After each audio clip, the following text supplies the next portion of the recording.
Hi friends, எல்லோரும் எப்படி இருக்கீங்க? எல்லாத்துக்கும் good morning. Happy Vinayagar Chaturthi friends.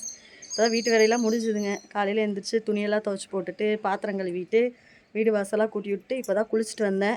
இந்த வேலையெல்லாம் செய்யணுங்கக்காக குட்டி தங்கத்தை தூங்க வச்சுட்டு இப்போ தான் வேலையெல்லாம் முடித்தேன். கரெக்டாக வேலை முடியும் குட்டி தங்க எழுந்திரிச்சிட்டாங்க. இங்கே போயிட்டு அவங்களுக்கு குளிக்க வச்சுட்டு அப்புறம் பிஸ்கட் ஊட்டணும். எனி டைம் பிஸ்கட் ஊட்ட மாட்டேன், எப்போவுமே 2 நேரமும். ஏதோ ஒரு வேளை மட்டும் எப்போயாவது தான் ஊட்டுவேன். பிஸ்கட் கொடுக்காதீங்கன்னு வேறு சொல்லாதீங்க. ஏதோ ஒரு டைம் தான் கொடுப்பேன்.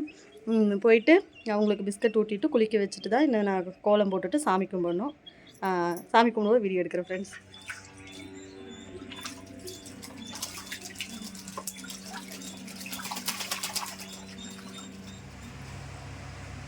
என்ன பண்ணுறீங்க?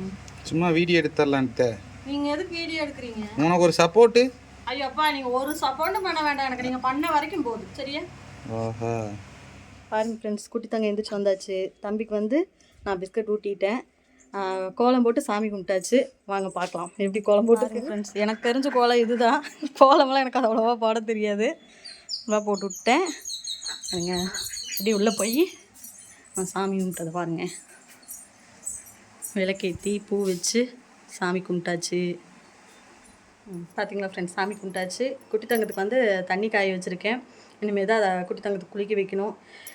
அப்பா, இந்த வேலை முடியிருக்கு இவ்வளோ நேரம் ஆகிடுச்சு. இப்போ சாப்பாடுக்கு வந்து பார்த்திங்கன்னா நைட் ஆக்கின சாப்பாடே இருக்குது. ஏன்னா நைட் 2 பேருமே சரியாக சாப்பிட்ல. சாப்பாடே நிறையா இருக்குது. நான் அதை சாப்பிட்டுட்டு தான் மத்தியானத்துக்கு எதாவது செய்யணும் ஃப்ரெண்ட்ஸ். என்ன சமையல் செய்கிறேன்னு முடிஞ்சால் நான் வீடியோ எடுக்கிறேன். ஓகே ஃப்ரெண்ட்ஸ், பாய். அடுத்த வீடியோவில் பார்க்கலாம்.